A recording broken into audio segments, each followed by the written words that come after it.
ঝিনাইদহের মহেশপুরে গ্রামের দিনমজুরদের জন্য কোরআন শিক্ষার ব্যবস্থা করেছে কুল্লোপাড়া সমাজ কল্যাণ ফাউন্ডেশন। এছাড়াও এই ফাউন্ডেশনের পক্ষ থেকে অসহায় হতদরিদ্র মানুষের মাঝে আর্থিক সহায়তা প্রদান করা হয়। এ সময় কুল্লোপাড়া সমাজ কল্যাণ ফাউন্ডেশনের বিভিন্ন কার্যক্রম ও উদ্যোগ তুলে ধরেন তারা। প্রথমে আমাদের পড়াশোনা অনেক আগ্রহ, মানুষের ভিতরে অনাগ্রহ ছিল, কিন্তু মানুষের আস্তে আস্তে শিখতে শিখতে এখন সবার ভিতরে আগ্রহ তৈরি হয়ে গেছে, ঠিক কিনা? সকলেই এখন পাচ্ছে, কেউ বলছে না আমি পাচ্ছি না, এরকম আছে কেউ নাই। কিন্তু এতে আপনারা খুশি না ইনশাল্লাহ? শেষ পর্যন্ত শিখবেন ইনশাল্লাহ, সকলেই শিখবেন। কিন্তু এই যে প্রতিষ্ঠানটা কুল্লোপাড়া সমাজ কল্যাণ ফাউন্ডেশন এন্ড ইসলামিক লাইব্রেরি কর্তৃপক্ষ যে উদ্দেশ্য, সেটা হচ্ছে এক কোরআন শিখানো, তাদের ইমানটা মজবুত করে দেওয়া, যাতে দুনিয়াও কামিয়াবি হবে আখিরাতেও কামিয়াবি, এটাই তো উদ্দেশ্য। হ্যাঁ, দ্বিতীয় উদ্দেশ্য হলো এই ফাউন্ডেশনের মাধ্যমে তারা একটা অর্থ কি করবে, গরিব অসহায় ব্যক্তিদের মাঝে তারা যাতে দিতে পারে সেই উদ্যোগও তারা নিয়েছে।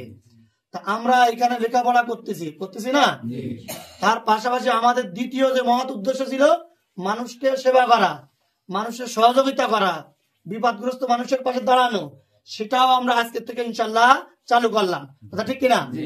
এই ভাইয়েরা কুল্লোপাড়া সমাজ কল্যাণ ফাউন্ডেশন এন্ড ইসলামিক লাইব্রেরি তৈরি করেছিল দুইটা নিয়তে। এক নাম্বার নিয়াত করেছিল তারা এখান থেকে যারা উম্মি মানুষ আছে তারা কোরআন শিখবে, আর একটা নিয়ত তারা করেছিল। এই নিয়তটা হলো এখান থেকে তো কোরআন শিখবেই, এই ফাউন্ডেশনটা আমরা গঠন করবো। এই ফাউন্ডেশনের মাধ্যমে আমরা গ্রামের যারা একটু সবল মানুষ আছে তারা 5 টাকা 10 টাকা ওখানে জমিয়ে 100 টাকা 500 টাকা দান করে ওই জায়গাটায় জমিয়ে ওই টাকাটা আমরা মজুত রাখবো। মজুত রেখে এই টাকাটা আমরা কোথায় ব্যয়বহুল করব? এই টাকাটা আমরা ব্যয়বহুল করব, সাপোজ একজনা একটু দুর্বল মানুষ আছে, একজনের টাকা পয়সা একটু কম আছে, ওষুধ কিনতে পারছে না, একজনের মেয়ে বিবাহ দিতে পারছে না, অথবা একজন দিন মজুর অ্যাক্সিডেন্ট করেছে, সে তো বসে থাকবে, তাকে আমরা কিছু টাকা দিয়ে সাহায্য করব। একজনের কাপড় নাই, সে কাপড় আমরা কিনে দেবো এই ফাউন্ডেশন থেকে। এই নিয়ত করে তারা এই দুইটা জিনিস করেছে।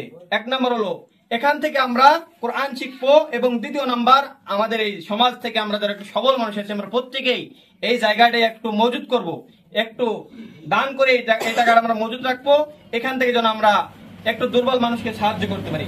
আল্লাহ রাব্বুল আলামিন ইজ্জতুল জালাল যেন আমাদের প্রত্যেককেই এই দুইটা নিয়তকে আল্লাহ রাব্বুল আলামিন যেন আরো উচ্চ মাকামে নিয়ে যাক, সকলে বলে আমরা আমিন।